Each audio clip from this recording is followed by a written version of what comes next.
вероучений. Нашей республике уделяется особое внимание. На прошедшем в апреле этого года республиканском форуме «Ислам, молодежь, будущее» состоялся серьезный разговор о развитии. Безусловное создание самых благоприятных условий для подлинного возвращения их духовной самобытности Россия, оставаясь светским государством, была тем не менее принята в июне 2005 года. Поэтому я очень благодарен России. Очень благодарен господин президенту Путин. Очень признателен именно министр иностранных дел Сергей Лавров.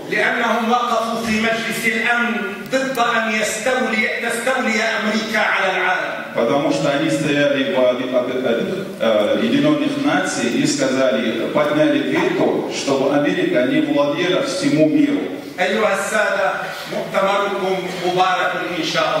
Наши господа, дай Бог вам здоровья и вам, чтобы было все хорошо. Я передаю привет от всех улама Сирии и народа Сирии и правительства Сирии.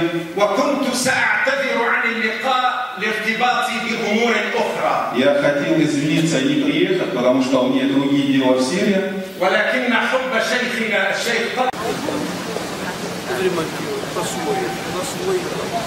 Каждый человек воспринимает дело добровольно, дело совестно.